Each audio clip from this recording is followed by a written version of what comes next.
Bonjour et bienvenue. Alors imaginez un instant, et s'il existait une technique hyper simple mais super puissante pour nous soulager d'une émotion lourde, presque instantanément.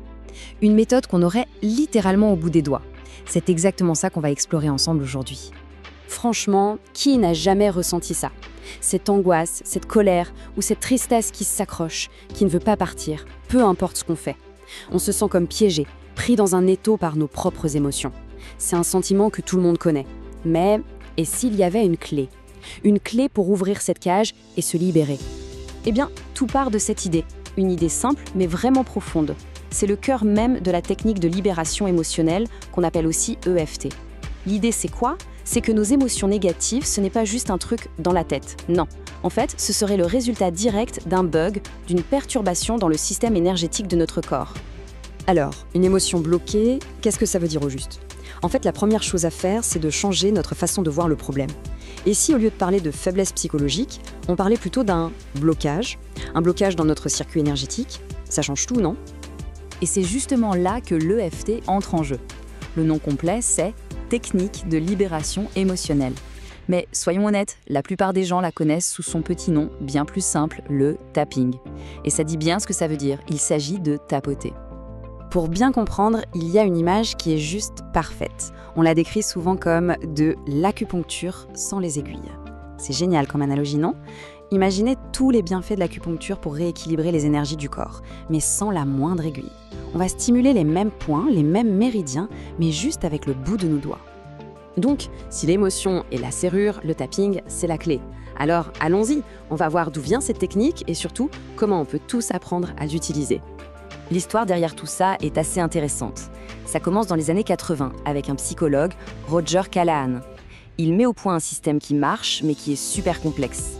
Le vrai déclic, le moment où tout change, c'est dans les années 90.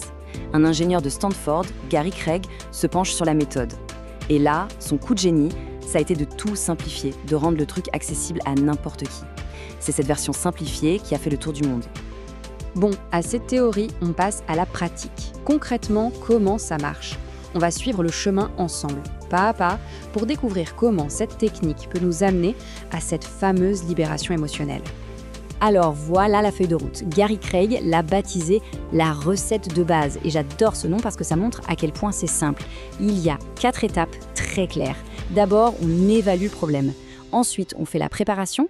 Après, c'est la séquence de tapping. Et à la fin, on réévalue. C'est un protocole hyper simple qu'on peut refaire encore et encore. Première étape, donc, on fait le point. Avant de démarrer quoi que ce soit, c'est super important de prendre une seconde pour évaluer l'intensité de ce qu'on ressent, sur une échelle de 0 à 10. 0, c'est rien du tout, et 10, c'est le maximum, l'insupportable.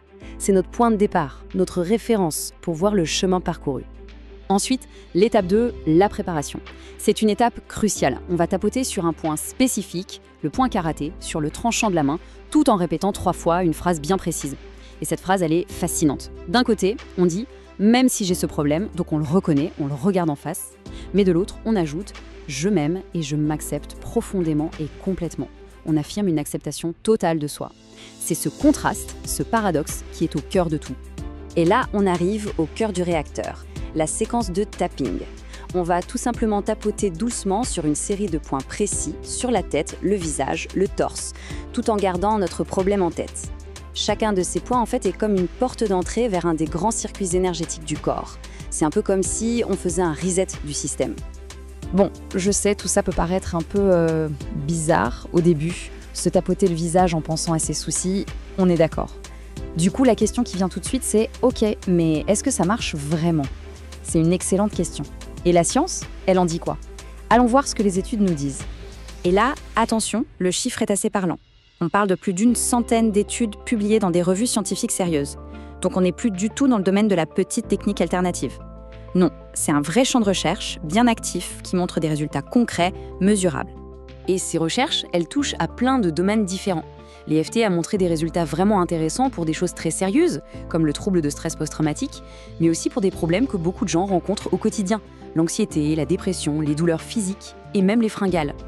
Vous vous souvenez de la phrase de préparation tout à l'heure? Eh bien, elle n'est pas là par hasard.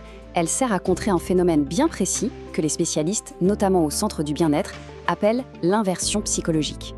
L'idée est super forte. C'est comme si une partie de nous, de manière totalement inconsciente, résistait à l'idée d'aller mieux. C'est une sorte d'auto-sabotage qui fait que parfois, rien ne marche. L'image la plus simple pour comprendre ça, c'est celle des piles dans une télécommande. Si on met les piles dans le bon sens, ça marche. Si on les met à l'envers, pôle plus sur pôle moins, eh bien il ne se passe rien. L'inversion psychologique, c'est exactement ça. Notre système énergétique est branché à l'envers. Et la phrase de préparation, elle sert à quoi? À retourner les piles dans le bon sens, pour que le courant puisse enfin passer. Et pour vous montrer à quel point c'est puissant, laissez-moi vous raconter une histoire. C'est l'histoire d'une personne qui souffrait d'un mal de dos chronique depuis des années. Rien ne marchait. Et puis, en utilisant l'EFT, cette personne n'a pas travaillé sur la douleur physique, non. Elle a travaillé sur la colère et l'humiliation qu'elle ressentait encore à cause d'un vieux conflit au travail. Et vous savez quoi? La douleur au dos a complètement disparu. C'est juste incroyable et ça montre ce lien fou entre nos émotions et notre corps. Alors, qu'est-ce qu'on retient de tout ça? Le message le plus important, c'est peut-être celui-ci. L'EFT, ce n'est pas juste une thérapie qu'on subit, c'est avant tout un outil. Un outil qui nous redonne le pouvoir, le contrôle sur notre propre monde émotionnel. Et ça va bien au-delà des gros problèmes. Son utilité dans la vie de tous les jours est énorme. Gérer le stress avant de parler en public, calmer la peur de l'avion, faire taire cette petite voix dans notre tête qui dit « tu ne vas pas y arriver », c'est une technique qui permet concrètement de reprogrammer nos réactions automatiques et de construire jour après jour un peu plus de confiance et de calme intérieur. Et on va finir là-dessus, sur une question. Après tout ce qu'on vient de voir, le principe, la méthode, les preuves, l'idée la plus folle, c'est peut-être sa simplicité. Et si finalement la solution pour calmer nos tempêtes intérieures, on n'avait pas besoin de la chercher très loin, pas besoin de quelque chose de compliqué ou d'extérieur. Et si la solution était déjà là, accessible, littéralement entre nos mains?